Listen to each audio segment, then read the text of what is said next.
Hai teman-teman Korean Zone, kita kembali dengan berita terupdate dari K-pop. Yang pertama, BTS ungkap kumpulan gambar teaser grup dan individu baru untuk Butter. BTS telah mengungkapkan kumpulan gambar teaser baru untuk Butter. Untuk lagu mereka yang akan datang, para pria itu telah menyiapkan hidangan sarapan lezat untuk Butter di dalamnya. Dalam foto-foto baru ini, BTS berpose bersama dan terpisah di depan latar belakang serba kuning, mengikuti tema lagu berbahasa Inggris kedua mereka ini. Butter akan dirilis pada 21 Mei pukul 12 AM EST.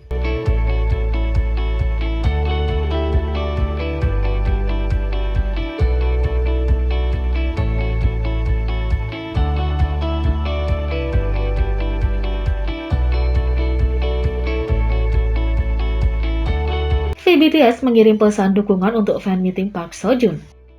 Aktor Park Seo-joon baru-baru ini mengadakan pertemuan penggemar online Park Seo-joon, untuk merayakan 10 tahun debutnya. Melalui fan meeting yang tidak diketahui ini, dia dapat mengungkapkan rasa terima kasih dan cintanya kepada para penggemarnya yang telah melekat padanya sepanjang karirnya.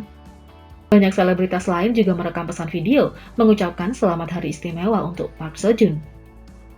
Secara khusus, VBTS yang dikenal berteman dekat dengan Park Seo-joon sebagai bagian dari Wooga Squad juga merekam pesan untuk fan meeting tersebut. Halo, ini teman Park Seo-joon, VBTS. Kudengar dia banyak mempersiapkan untuk ini. Jangan gugup, dan saya harap Anda membuat kenangan berharga. Semoga pertunjukan yang bagus. Fighting, kata V. Anggota lain dari pasukan Wooga, Park Hyung-sik, Cha Woo-sik, dan Big Boy juga mengirim pesan untuk fan meetingnya membuktikan persahabatan mereka yang kuat. Tak hanya itu, Park Seo-joon juga baru-baru ini dalam pembicaraan untuk bergabung dengan drama Korea unik Hak Asasi Manusia mendatang. Pada tanggal 14 Mei, seorang perwakilan industri melaporkan bahwa Park Seo-joon baru-baru ini menerima tawaran untuk berperan sebagai pemeran utama pria dalam drama Korea mendatang Gyeongsong Creature. Ini adalah judul sementara. Agensi Park Seo-joon, Awesome THT, menanggapi dengan mengatakan bahwa ia memang ditawari peran tetapi baru menerima sinopsisnya dan belum menerima naskahnya. Saat ini, mereka sedang memeriksa jadwalnya untuk membuat keputusan akhir. Gyeongsong Creature adalah film thriller tentang hak asasi manusia dan kelangsungan hidup. Ini menunjukkan pemuda yang hidup pada masa ketika kekuasaan, otoritas, dan hak asasi manusia diambil dari mereka, dan mereka harus mempertaruhkan nyawa untuk mendapatkannya kembali. Park Seo-joon sedang mempertimbangkan peran Jang Tae-sang, seorang pria kaya dari Bukchon, sebuah desa bersejarah yang dilestarikan di Seoul. Daripada peduli tentang keadilan, dia lebih peduli tentang masalah sehari-harinya saat ini. Ancaman muncul ketika dia bertemu dengan seorang wanita yang akan mengubah hidupnya sepenuhnya. Serial ini akan disutradarai oleh sutradara It's Okay to Not Be Okay, Jong Dong-yoon, yang ditulis oleh Dr. Romantics Kang Eun-kyung. Proyek terakhir Park Seo-joon yang populer adalah Itaewon Class. Jadi kami berharap dia kembali dan membuat kami kagum lagi.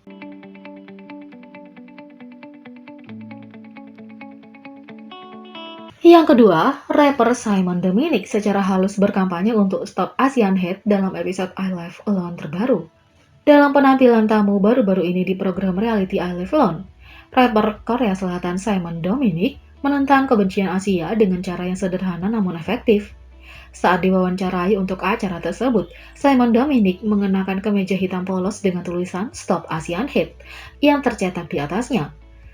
Ini terjadi karena komunitas Asia di seluruh dunia terus menerima kejahatan rasis. Setelah episode tersebut ditayangkan, para penggemar dari seluruh dunia membagikan kata-kata dukungannya untuk Simon Dominic. Mereka menghargai upayanya dalam menggunakan pengaruh dan platformnya untuk menyebarkan kesadaran tentang masalah tersebut. Kemeja Simon Dominic berasal dari merek fashion dan streetwear kontemporer LMC.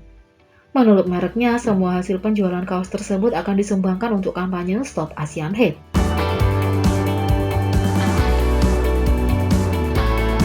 Yang ketiga, NCT Dream menjadi million seller pertama SM Entertainment dalam penjualan minggu pertama. NCT Dream telah membuat sejarah sebagai artis SM Entertainment yang menjadi jutaan penjualan dalam minggu pertama penjualan album penuh mereka Hot Sauce. Prestasi luar biasa ini menjadikan mereka yang pertama dalam sejarah SM Entertainment yang memiliki penjualan minggu pertama tertinggi dan yang termuda dengan Mark tertua pada usia 21 tahun dan Jisung termuda pada usia 19 tahun.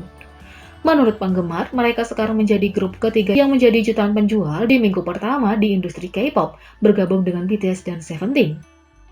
Tak perlu dikatakan, semua anggota sangat senang dengan berita tersebut, terutama Jisung yang memposting pesan di Listen untuk berterima kasih kepada penggemar dan mengungkapkan kegembiraannya.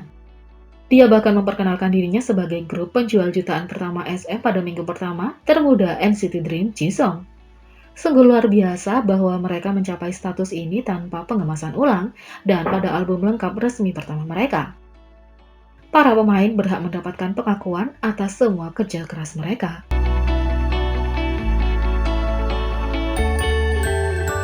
Yang keempat, Bobby Icon mendukung BI dengan berkomentar di Instagramnya. Pada 16 Mei, melalui Instagram dan mengomentari postingan yang dibuat oleh BI, 3 hari lalu, BI merilis MV untuk lagu comeback barunya Got It Like That, diproduksi oleh The Stereotypes, BI, Destiny Rogers, dan Taylor Yawe. Di bawah postingan promosi, Bobby berkomentar, "Let's go!" Komentar tersebut saat ini memiliki lebih dari 140.000 like, dan penggemar bereaksi dengan subkomentar seperti, "Inilah sebabnya saya tidak bisa tidak menyukai Anda." Tapi ada satu artikel yang membuat netizen bertanya-tanya, mengapa seorang jurnalis menulis headline, "Bobby mendukung BI, obat-obatan terlarang tidak bisa menangkal persahabatan YG sejati." Di forum komunitas online, seorang netizen membagikan tangkapan layar artikel dari outlet media Korea, berjudul, "Bobby Icon mendukung mantan member BI, obat terlarang tidak bisa menangkal persahabatan YG yang sebenarnya." Dalam artikel tersebut, jurnalis meliput cerita tentang komentar Instagram terbaru Bobby yang mendukung lagu baru BI. Setelah melihat headline ini, netizen tak bisa menahan tawa mereka saat bereaksi dengan komentar. Apakah headline-nya yang gila atau aku?